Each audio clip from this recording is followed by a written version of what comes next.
People at East Mesa Storage and Auction would probably describe the Ortega brothers the same way if you asked them later. Two tired-looking handymen in work boots who showed up in a dusty pickup kept to themselves, and somehow ended up buying the strangest, heaviest locker of the day. They rolled in just after 8, before the heat started bouncing off the asphalt in visible waves, and parked at the edge of the crowd. Around them, the regulars were already in their places, leaning against tailgates and trailer fenders, trading stories about that one time I pulled a Rolex out coffee can, or the unit that was nothing but wet mattresses and baby toys. Bills snapped between fingers. Rubber bands popped. Somebody laughed too loud. It was a little traveling circus of people who understood this world and its rules. Daniel and Luis Ortega didn't join the circle. They stood off to one side, hands in their pockets, watching the way their old man had taught them. "If you don't know the game yet," he'd say when they were kids hauling scrap, "you keep your eyes open and your money down. Let everyone else go first." Daniel, at 36, looked exactly like a man who'd spent his life lifting things other people had stopped wanting. His shoulders filled out his faded navy work shirt. The knees of his jeans were permanently ghosted with drywall dust, and his boots had more time on ladders and concrete than they ever had on grass. The logo over his chest, Ortega Brothers Repairs, was cracked along one edge from too many washes, but still readable. Luis was 3 years younger and a little narrower to the chest, quieter in the way he moved, with a spiral notebook tucked under his arm out of habit, the same one he used for estimates and parts lists. They weren't destitute. The fridge at home wasn't empty. The truck payment was current, and nobody was going to shut their lights off this week. But there was always something. Insurance due, a surprise dentist bill, interest nibbling at the line of credit they'd use to buy better tools. 6 days a week they fixed other people's problems, patching holes in walls for widows, rehanging doors for landlords, crawling under sinks for people who couldn't bend like they used to. Every night ended the same way, with Luis at the kitchen table adding up numbers until they came back to that familiar answer. Enough to get by, not enough to exhale. Storage units weren't exactly new to them. They'd emptied dozens as part of clean-out jobs and last-minute moves, rolling up doors on half-remembered lives. They'd seen everything from moldy couches and broken treadmills to the occasional small miracle, a forgotten envelope with a few hundred in old bills, a box of vintage tools that a client thought was junk until Luis checked online and realized it was worth more than the rest of the unit combined. On slow nights, when their backs hurt too much to sleep and their brains refused to shut off, they watched storage unit videos on YouTube, shaking their heads at the drama but leaning forward when something real turned up. Most of it looked edited within an inch of its life. But sometimes a regular person cracked open a locker and pulled out something that changed their month or their year. Not a fairy tale, just a rare, solid win. Those were the episodes that stayed with them. It was Daniel who said out loud first, one Tuesday night at their chipped Formica table, when the day's work had been long and the next week's calendar was still worryingly empty. "We could try it once," he said, tapping the side of the coffee tin where they kept cash from side jobs that hadn't gone straight to bills. Just to see. Luis didn't laugh, which told Daniel everything. He tipped the tin and poured the bills onto the table, added what they could safely steal from the grocery envelope, and lined it all up in careful stacks. $473. Not a number that made you feel rich. Enough that losing it would sting for months. Enough that winning with it might actually move the needle on their lives. They set one rule and repeated it until it stuck. No chasing. No getting carried away. If the bidding ran past what their stomachs could live with, they'd let the unit go, even if it looked like the holy grail behind that metal door. "We don't need a miracle," Luis said, more to himself than his brother. "We just need one thing that isn't a step backward." When the auction started, they walked with the crowd down the rows of metal doors, feeling like transfer students in school where everyone else knew where to sit. The auctioneer, a wiry guy in a straw hat whose voice could have cut through traffic, popped red seals, rolled up doors, and barked numbers in a rhythm that made the whole thing feel like a game show without cameras. The early units were all things they recognized from jobs they'd done: a sagging mattress stained at the corners, a busted washer-dryer set, cardboard boxes that already looked soft from moisture.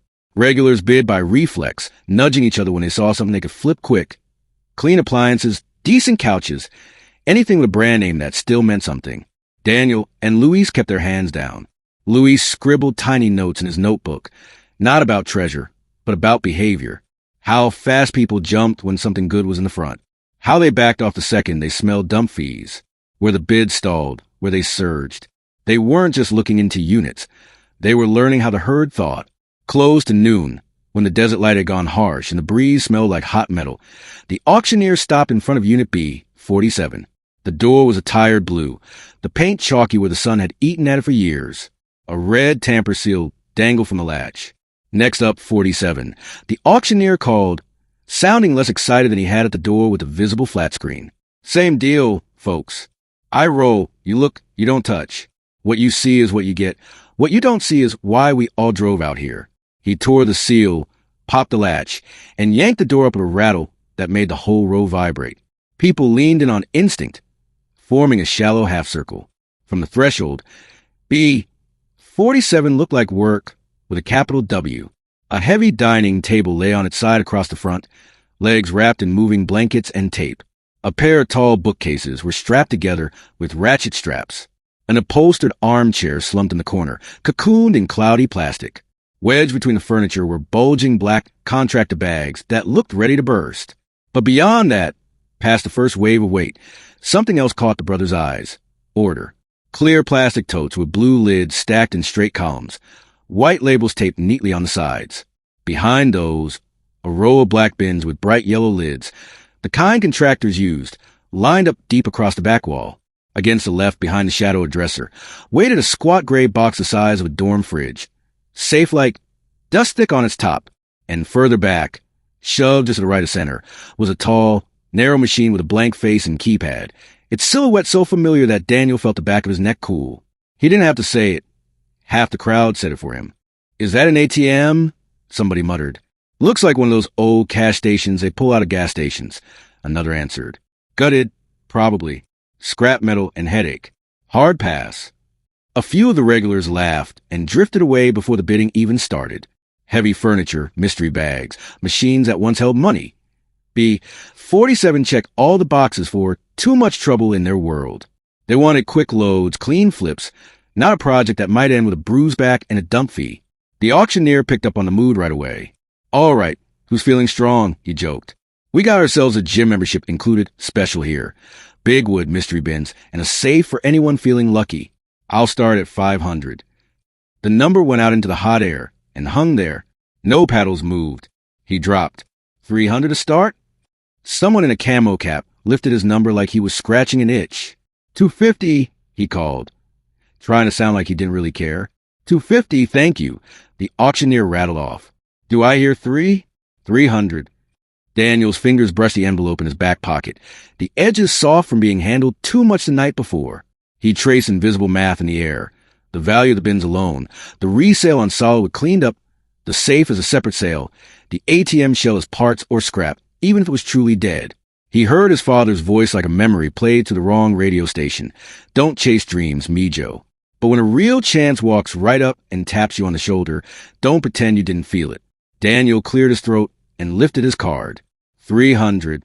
Heads turned just enough to track the new player. 300 from number 12. The auctioneer snapped, eyes flicking between Daniel and the camo cap. Do I hear 325? The other man raised his card again, more from habit than conviction. 325. The auctioneer's chant quickened. 325, now 350. Who's got 350? Luis felt his pulse drum in his ears. Their line in the sand sat just under 500. He didn't have to look at Daniel to know his brother was measuring that line against the weight of everything in view. 350 landed, then 375. Camo Cap hesitated, squinting into the shadows like he could pull more value out by staring. 400? The auctioneer pushed, tone flattening, as even he started out anyone wanted this beast. The silence stretched just long enough for Daniel to find his answer. He lifted his hand one more time, steadier than he felt. 400, he said, louder. It was within their rule. Barely. 400 from 12, the auctioneer repeated. Do I hear 425? Camo Cap sucked his teeth, ran the math on sweat, time, and landfill costs in about 2 seconds, and then gave the smallest shrug, letting his paddle drop to his side. There was no second challenger. 400 going once, 400 going twice. The slap of palm against clipboard was shockingly final. Sold to number 12. The cluster of buyers began to peel away toward the next metal door, already mentally spending their money on a different unit. To them, B47 was just another stop in the lineup. To the Ortega brothers, it had just become the heaviest $400 they'd ever spent. The office smelled like burnt coffee and printer toner when they stepped up to the counter with their bidder card. The manager, a woman in her 50s with reading glasses perched on her head, and a name tag that just said Martinez, typed their number into the computer. Locker 47, she confirmed. That one's been in lien for a while. She took their cash in 2 practice scoops and counted it without looking at her hands. You boys from around here? She asked, almost conversational. Born in Mesa, Daniel said. We do repair work. This is our first auction. She glanced past them through the glass at the row of doors. That unit belonged to the same guy for years, she said, sliding a receipt across the counter. Paid every month like clockwork. Then one day, nothing. No calls, no email, to stop coming. Went through all the certified letters and the waiting periods. Nobody answered. Happens more than you'd think. Her tone was matter of fact, but the image lodged in both brothers' minds anyway. Somebody going from always on time to gone in one billing cycle. Martinez dropped a brass key into Daniel's palm, cool and small, and nodded toward the back. You've got 48 hours to clear it or rent it, she reminded them. If you need a clean-out crew, I've got cards up here. Some folks look at what they bought and decide they'd rather pay someone else to deal with it. Luis almost laughed, because that was the one expense they were absolutely not in a position to consider. Back at the row, the blue door B47 looked exactly the same as it had an hour earlier, completely indifferent to the fact that it now held every spare dollar they owned. The auctioneer's red seal was gone. Instead, Daniel had a flimsy receipt crumpled in his pocket, and Luis had a brass key sweating in his hand. He slid it into the lock for the first time as an owner.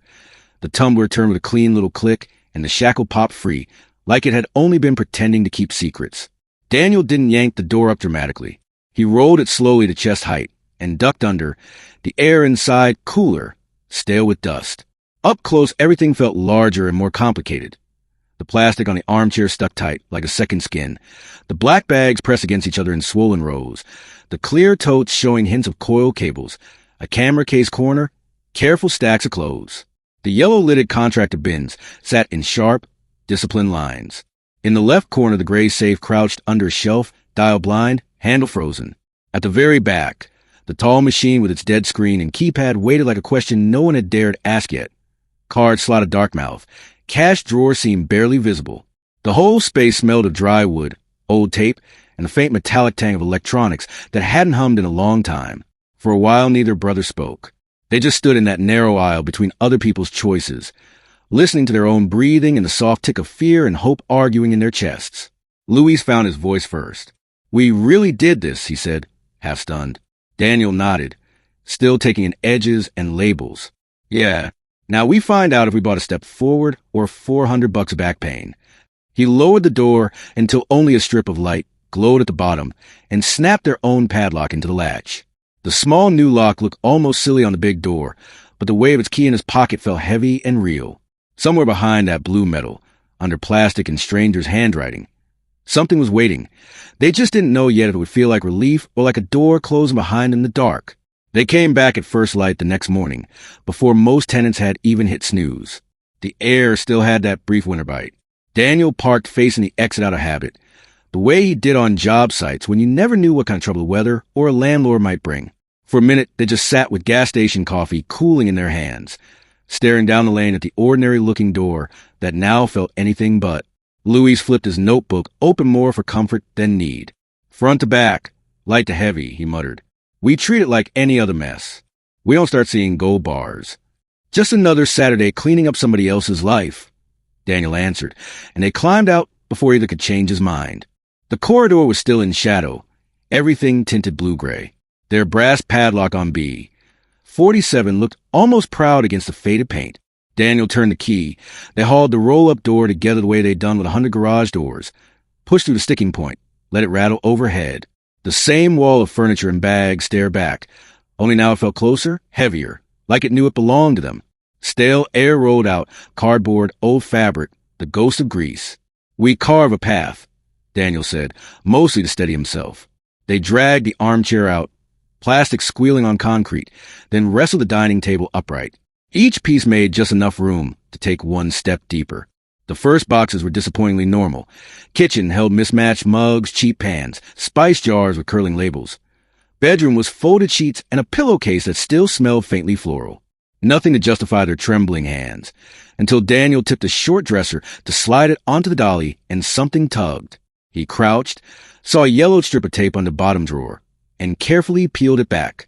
An envelope dropped into his palm with a soft, undeniable weight. The paper dark where fingers had pressed it over and over. No name, no bank logo, just a bulge that felt exactly like folded bills. For a second the unit went soundless. Louis slid along one edge and saw the edges of green and blue. 20s, 50s, hundreds, worn but real. He didn't count. He just met Daniel's eyes, and in that glance lived the truck payment, overdue rent notices, their mother's pills. Backpack, Daniel said quietly. Louis slid the envelope into his canvas bag, zipped it to the top, and set against the inside wall where anyone walking by would see nothing but dust and plywood. The cash didn't make the job lighter. It made it sharper. They kept moving boxes, but now every drawer was tipped, every book shaken, every cushion squeezed along its seams. Years of fixing rentals had taught them where people hid what they didn't trust banks with, under thin velvet of a cheap jewelry box.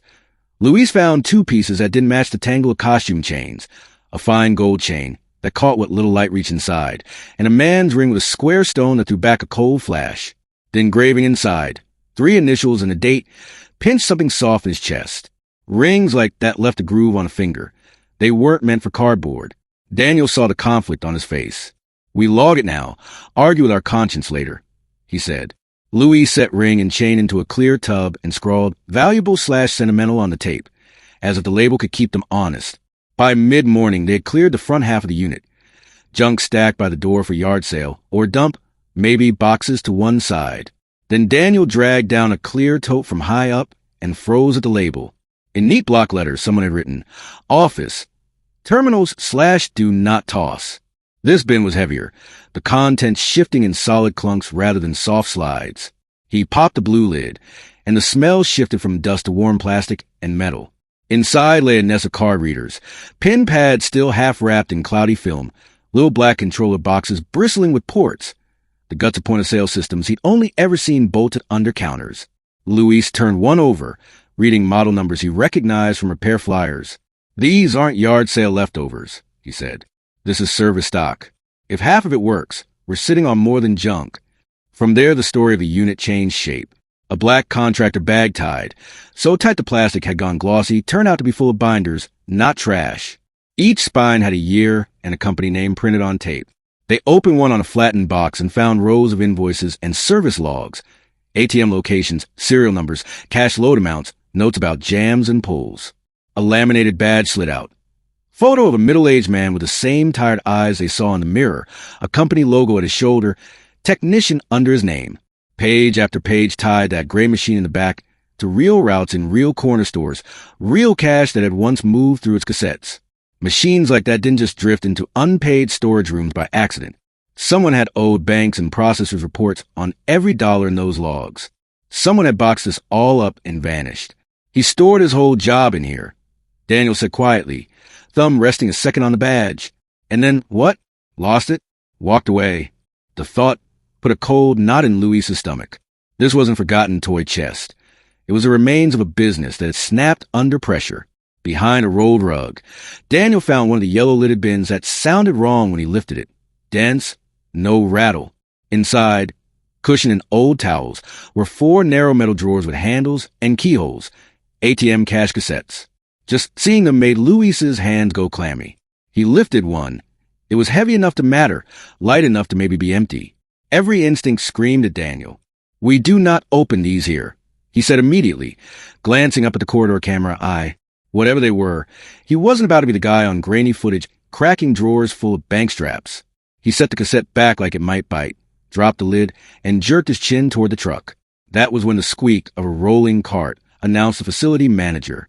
Mr. Martinez appeared in the doorway, tie crooked, keys hooked to his belt, gaze sweeping the couch in a lane, the sorted piles, the gray safe now clearly visible. His eyes snagged a fraction too long on the tall machine, and the yellow-lidded bin they'd just manhandled.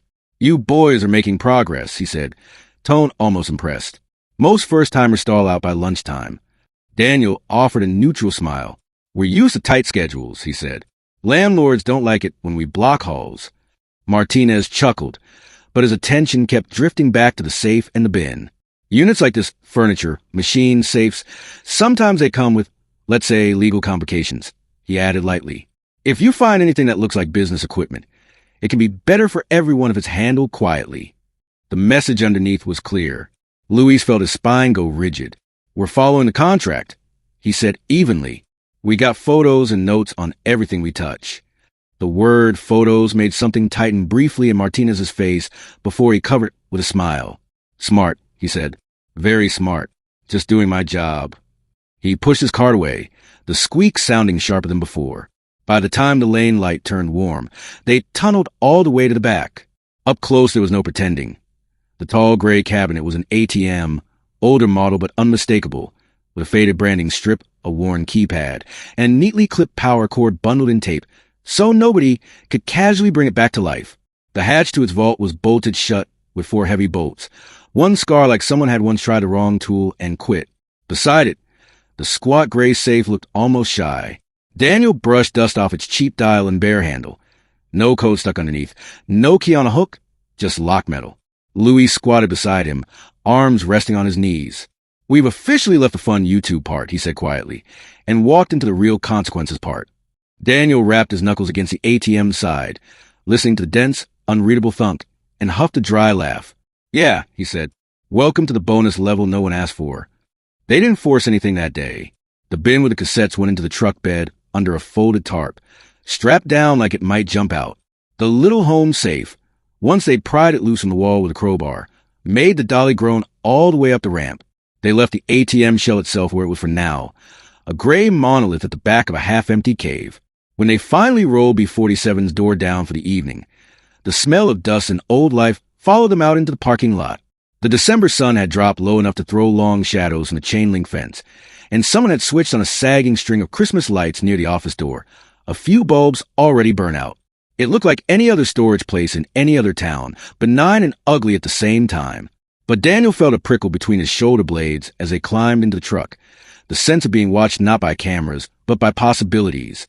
On the ride home, the yellowed envelope in Louis's backpack might as well have been glowing. The safe in the back thumped with every pothole, a soft, stubborn reminder that tomorrow's problems were already in the truck with them. They drove mostly in silence, each replaying their own version of the day. The drag couch, the cash tape drawer, the technician's face in a laminate, the manager's too curious glance at the ATM. Somewhere along Main Street, stuck at a red light in the wash of a fast food sign, Luis finally blew out a breath. You realize, he said quietly, if this was one of those videos Mateo watches, this is where the guy would turn the camera and say, smash that like button if you want to open the safe on camera. Daniel shook his head, a real laugh breaking through this time. Yeah, well, he said, eyes on the light. We don't have a camera, just rent due and a locksmith to pay. The light turned green. He pressed the gas and the truck rolled forward, carrying him toward a small kitchen table, a gray metal box, and he answered the question that had started the whole thing. Had they just bought the worst mistake of their lives, or the first decent chance they'd ever had to get ahead? By morning, the little fireproof safe felt like a third person sitting at their kitchen table. It squatted between 2 chipped mugs, gray enamel catching the thin winter light, as if it had its own opinion about how the day ought to go. Daniel had a knot behind his eyes from not sleeping. Every time he drifted off, his mind replayed worst-case scenes from news stories. People prying open a wrong box and finding trouble instead of help. Louise had been up since dawn printing locksmith numbers, choosing the one with reviews that sounded like actual humans and not cousins. The man who arrived just after 10 looked, reassuringly, like half the tradesmen they worked beside on job sites. Mid-50s, jeans polished smooth at the knees, hand with the nicked nails of someone who met metal more often than keyboards. He checked their IDs, had them sign a simple work order, then tilted the safe to listen to the weight shift inside. You'd be amazed what folks lock up and forget, he said conversationally, spreading his tools on a folded towel, so he wouldn't scar the table.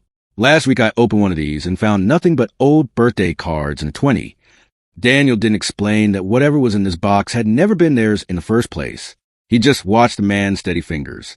A brief whine of the drill, a careful twist of the dial, a soft internal clunk that was somehow louder than the drill itself, and the locksmith stepped back. There you go, gentlemen, he said, wiping his palms. Whatever's in there, that's between you and whoever put it there. Luis wrapped his hand around the small handle and pulled. The door stuck for a heartbeat, then swung open with a reluctant sigh. Inside, The story unfolded in layers. The top shelf held 5 thick envelopes, rubber banded together. Each one marked with month and year in the same blunt handwriting they'd seen on the binders from the unit. Beneath them, a shallow tray cradled rolls of coins in brown paper sleeves. Bank stamps faded but legible. Older dates, some of them so far back they might make collectors perk up. Taped flat across the metal floor was a thin black notebook, and beside it, a metal key ring that jingled with more meaning and size. 5 keys, each painted a different color, each tag stamped with a short word: Mesa, West, Test, Spare, and one marked only with 3 letters that matched the ATM company on the technician's ID badge. Luis lifted an envelope with both hands. It sagged with the unmistakable weight of cash, not loose but stacked, bills straightened and banded. The locksmith, professional to the core, didn't lean in to look. He only nodded toward the notebook. Paper tells you why before the money tells you what, he said mildly, gathering his tools. When the door closed behind him a minute later, the apartment felt smaller, warmer, as if the air had thickened around the fact that there was now more money on their table than either brother had ever handled outside a bank. They opened the black notebook as carefully as if it might disintegrate. On the first pages, in neat columns, the technician had recorded every service run. Dates, locations, machine IDs, how much cash he'd loaded into each cassette, how much was supposed to be left when he pulled them, and notes like jammed, clear later, or pulled pre-audit. It wasn't just bookkeeping. It was a map of where money had gone and where, occasionally, it hadn't. Further back, a second set of columns linked those cassette numbers to the 4 metal drawers currently sitting under a moving blanket in their truck. Luis felt his pulse climb as lines on paper turned into concrete objects in his mind. 2 cassettes with 0.00 remaining, one with expected residual $327.45, and one line, written slightly darker, as if the pen had pressed harder: remove prior to reconciliation, verify, return. He looked up and saw the same thought in Daniel's eyes. Whatever lay inside that last drawer hadn't been meant to live there long. "We're not popping those open in the living room," Daniel said, closing the notebook with his palm. "If there's anything left, we don't need cameras or neighbors watching us have a heart attack." They loaded the envelopes and notebook back into the safe, locked it, carried it into the bedroom closet as if it weighed twice as much, then headed for the storage yard with the key ring in Luis's pocket feeling like a hot coal. Back at B47, they lifted the door just high enough to back the truck's tail into the mouth of the unit, blocking any casual sight line from a lane. The air smelled of dust and cold steel. Daniel spread an old blanket across the truck bed to muffle sound. Luis fetched cassette bin and set each drawer down like he was handling something fragile, instead of metal boxes designed to take kicks from impatient techs. They matched code from the notebook to the small stamp numbers on each handle. The 2 marked cleared came first. Daniel thumbed the release on the first one. It opened with a hollow clack, completely empty, just plastic and air. The second rattled with a few crease bills that had likely been too crumpled to feed back to the machine, enough for gas and groceries, but nothing life-changing. The third, the jammed, held more. Misfed notes crammed sideways, a little pile pushed against one corner like a logjam in a river. Luis straightened and counted them silently, fingers moving fast. 300 and some, he murmured. That alone was more than either of them had ever been paid for a single day's labor. But it was the 4th cassette that changed the gravity in the truck.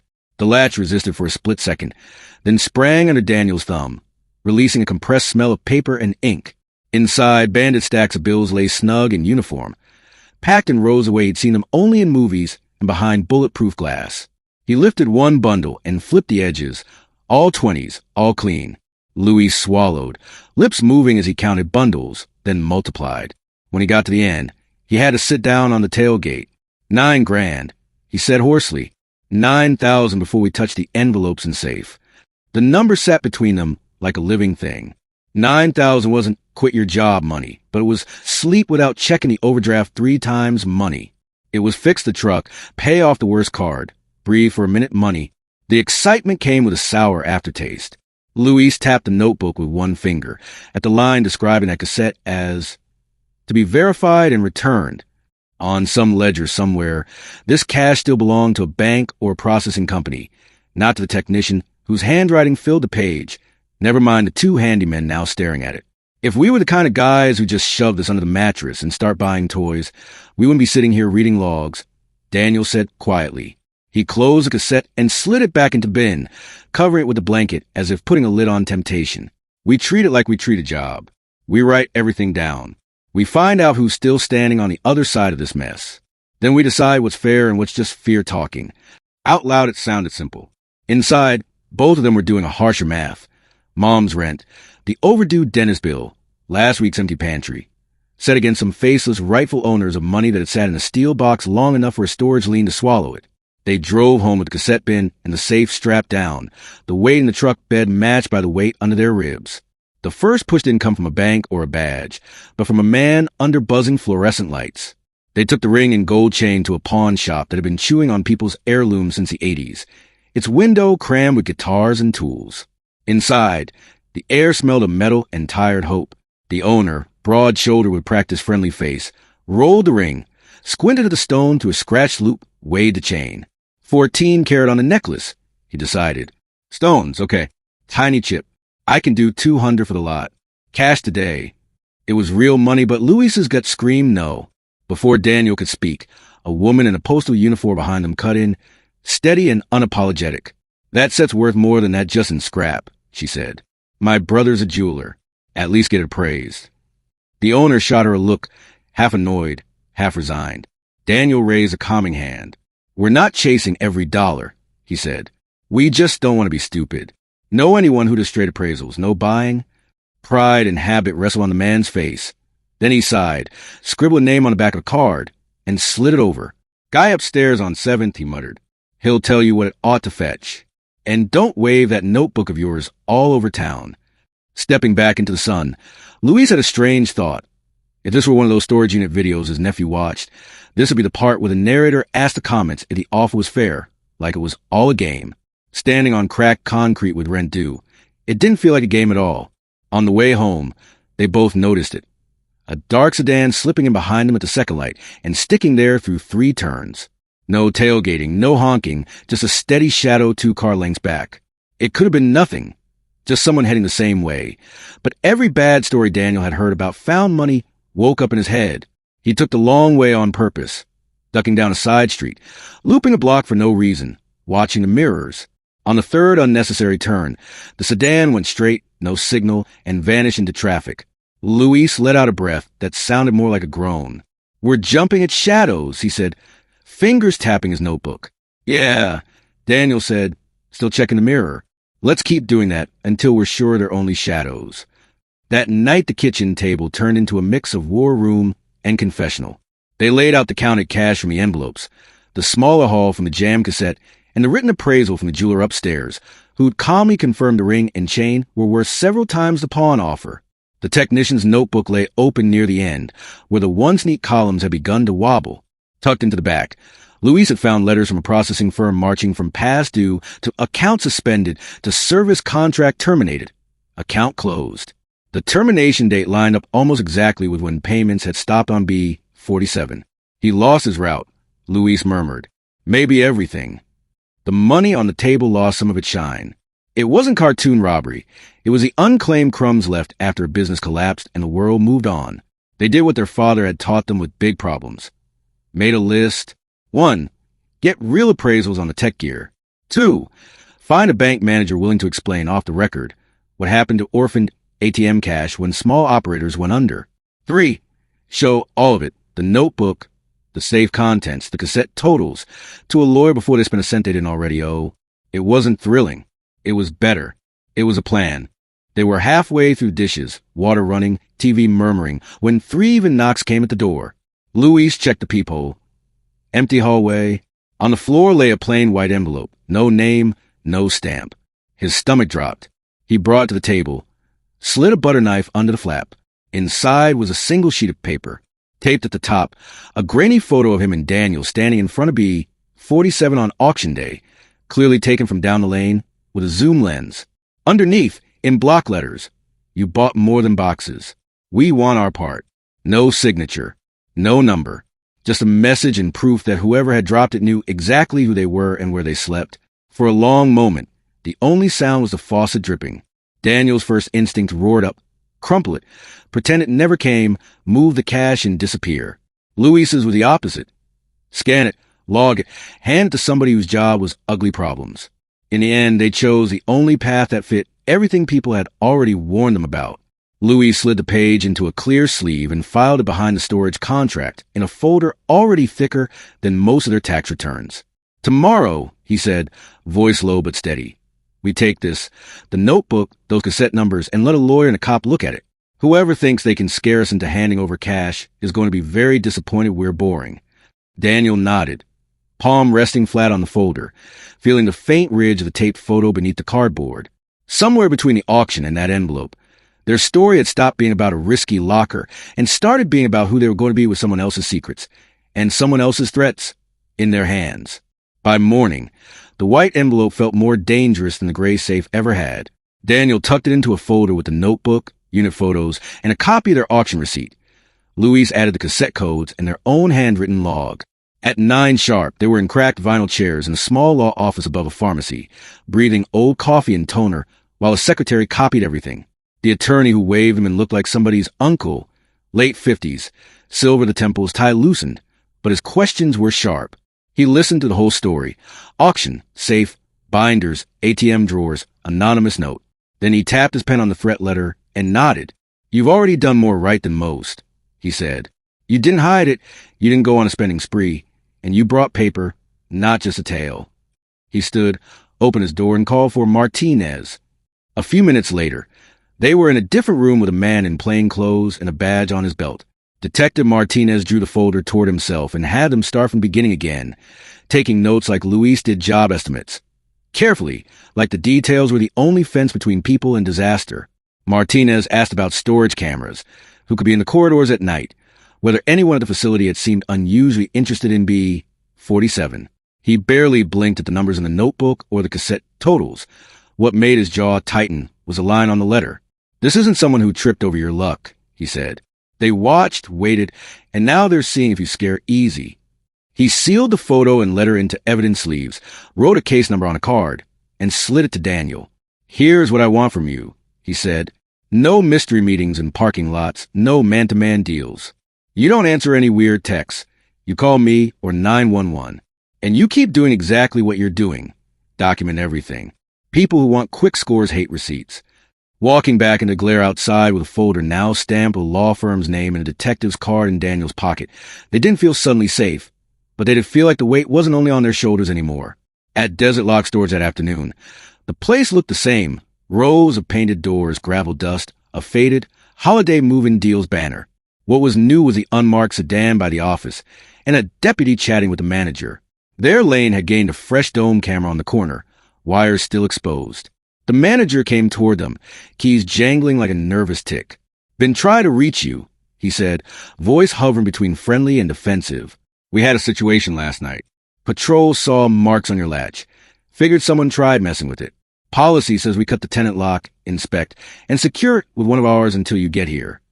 At their unit, a dull brass lock with the facility's initials hung where their shiny one had been. When he rolled the door up, the wrongness was obvious. A couple of boxes shoved aside, a toppled chair, a tote lid knocked crooked. The black and yellow bin that had held the cassette sat in place, but with a clean stripe in the dust behind it where it had been pulled out and shoved back. Luis's stomach lurched, then remembered. The drawers, the safe, the envelopes were home now under detective's file number. Whoever had come had been too late, or too early. The manager lingered in the doorway, posture easy, eyes sharp. "Like I said, my guys scare him off," he went on. "We're real careful here. Thing is," his gaze flicked from the scattered boxes to their faces. "Units like yours? Furniture, machines, safes? They get attention. People talk. Sometimes it's better for everyone if any big finds get handled quietly, if you know what I mean." It wasn't an outright request, but the angle was clear. Daniel straightened, dust on his palms, and kept his voice level. "We already showed everything to a lawyer," he said, "and a detective. They've got copies of the logs and photos of every corner of this place. If there's a tension coming, it's go to the front door." The keys stopped jingling. For a heartbeat, something taut flickered in the manager's face, then smoothed. "Hey, that's smart," he said quickly. "Very smart. Just looking out for my renters."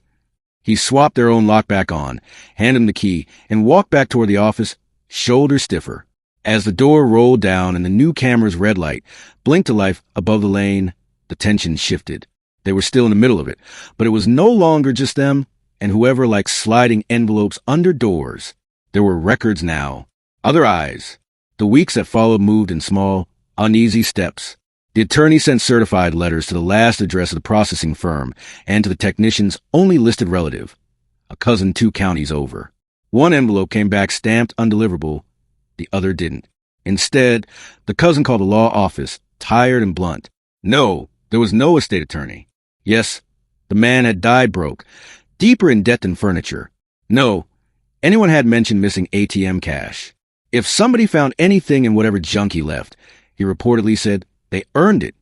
When the waiting period ran out without a peep from any bank or company, the lawyer sat them down, laid a neat folder on the desk, and finally spoke the words they'd been bracing for. You bought that unit at a lien sale, he said. Under the law, you own what was in it. The question was whether anyone else had a cleaner claim to those business assets. We'd given them their shot. No one did. The only party left who gets a slice now is the government, and we're going to feed them before they come knocking. Inside the folder, a page listed what they'd found: cash in the cassettes and safe, fair value of the ATM carcass and parts, the jewelry, then shaved off taxes in red. The number left made Luis's head spin. A little over $80,000 cleared after everything. Not fantasy rich, but more stability than they'd ever seen at once. They didn't go wild. They went to the tire shop and put real rubber on the truck. They zeroed every car with interest, killed the last bitter scrap of the emergency line of credit, paid in full. Letters replaced red ink notices. Their mother sat at the kitchen table, turning those letters over and over, shoulders dropping in a way Daniel hadn't seen since before their father died. Only then did they look back at the binders from B47, stacked in the corner like homework. In the margins of those invoices and service logs, they could see the outline of a business that had almost worked until its owner hit the wall. They didn't want to repeat his fall, but they couldn't ignore what he'd known. So, for the first time in their lives, they bought time to learn before they jumped. 2 evenings a week, after regular jobs, they sat in a community college lab full of teenagers, learning low-voltage systems and the guts behind card readers and vending machines. On Saturdays, they took the refurbished POS terminals and card readers from a unit not at pawn shops, but to small stores, not as junk to flip, but as samples. We can install this, maintain it, fix it when it hiccups, Daniel would say, leaving cards at Reed Ortega Machine Services in clean black letters. The first contracts, a corner store, a laundromat, a barber tired of his glitchy debit machine, were tiny, but they were written on terms they understood, under names they could live with. By the first real cold snap, when neighbors were hanging half-dead strings of lights over railings, the brothers' days had a new shape. Morning still sometimes meant patching ceilings or rehanging gates. Habits don't vanish overnight, but afternoons were more and more about popping the backs of humming machines in gas stations and mini-marts, hands moving with a confidence they hadn't had 3 months earlier. Evenings were for logging calls, sending invoices, updating a spreadsheet that for once climbed instead of scraping the bottom. The anonymous car that shadowed them that one night never came back. The storage manager, suddenly very polite and very distant, nodded when he saw them and kept his hands to his own keys. At the bank, Mr. Whitaker now greeted them not as men begging for overdraft mercy, but as business customers with enough of a cushion that emergency no longer meant disaster. If stories like this, 2 worn-out men turning a risky windfall into something honest, speak to you, that little like button on the video is your way of saying, yeah, this is worth finishing. Because as Christmas lights began to reflect in glass doors and ATM screens glowed in places they'd never been before, the strangest gift of that unit turned out not to be the cash at all, but the chance to decide deliberately what kind of men they wanted to be. By the next December, their lives would have been unrecognizable to the 2 guys who once squinted into a dusty Unit 27. The van now wore their logo in clean vinyl. Their phones rang with scheduled service calls instead of, "Can you fix this tonight? I'll pay you Friday." They still worked hard. No one in their family knew another way. But the grind felt different. There was margin. A canceled job meant an hour to breathe, not a hole in the rent. A broken tool got replaced, not prayed over. The storage unit wasn't a looming what if any more. It was a quiet line in their story everything else leaned on. A few days before Christmas, they ended up back where it all started. Not chasing another gamble, but answering a service ticket. Desert Lock now had a bright, refurbished ATM bolted to the lobby floor, tinsel taped around it, and Ortega Machine Services had installed it under a plain English contract 6 months earlier. Today it needed a new card reader. While Daniel swapped parts and Luis ran diagnostics, the same manager who'd once hinted about quietly handling finds hovered nearby, softer around the edges. "Funny, huh?" he said, nodding at the machine. "First time you came through, you were on the auction side. Now I'm paying you to keep the cash working." Daniel just smiled into the cabinet and didn't mention the extra camera in the corner, or the case file still sitting in the detective's drawer, or how every anonymous thread had dried up the moment paperwork and badges got involved. When they stepped outside, the air smelled of coal dust and someone's dryer sheet. Down the lot, an auction crowd was gathering again. Habit pulled them to the back row, listening to the same auctioneer's patter, watching fresh faces grip paddles with that cocktail of hope and bravado they knew too well. A door rolled up on a unit that looked painfully familiar. A couch, boxes, a gray safe in shadows. And for a second, Louise felt the old tug, the itch that had made him glance at Daniel all those months ago. This time, when their eyes met, they both laughed and shook their heads. "We've already had our surprise," Louise said. "Let someone else have this one." There was no smugness in it, just a knowledge of what really came wrapped around a lucky locker, work, risk, responsibility, and the chance of someone knocking the dark to say they wanted their part. They'd already ridden one storm that somehow turned into a road. They weren't going looking for another. That night, their mother's apartment smelled like tamales and cinnamon. Kids sprawled on the floor with toy cars and phones, while an old holiday movie flickered in the background. On the end table sat a small fireproof safe, not the gray one from the unit, but a new one they'd bought on purpose. Inside were copies of contracts, a thumb drive with all their scan logs, and bank statements for savings they'd built themselves.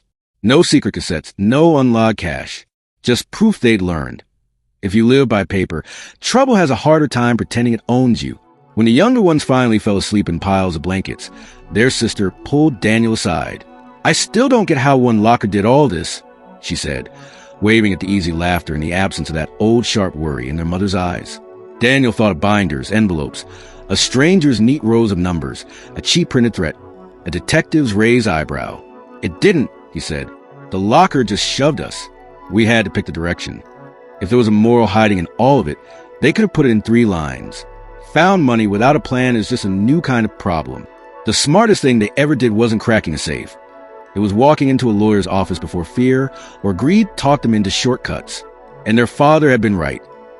Character isn't something you find when life is easy. It's what you reach for when nobody would blame you for choosing the selfish way out. They could have shoved the cassettes back under a blanket, sold what they could under the table, and hoped no one ever asked questions. Instead, they wrote everything down, let strangers in, and told the truth while it was still theirs. The cash gave them breathing room. The way they handled it gave them something better, a business they could sign their name to without flinching. Years later, when that crazy ATM unit became a barbecue story, Daniel noticed people leaned in not when he described a safe or the moment the cassette popped on neat stacks of bills, but when he said, "We decided we'd rather sleep at night than get rich fast." That was the part that made folks nod quietly. Because in the end, the real treasure in Unit 27 wasn't the money or the machines. It was the moment 2 tired men were handed a line they could step over, and the chance to decide who they wanted to be on the other side. And if this ending leaves you thinking about what you'd have done with that safe, drop in the comments. Stories like this live longest when people argue with them a little, and every like or share is just another way of saying ordinary, honest choices are still worth hearing about.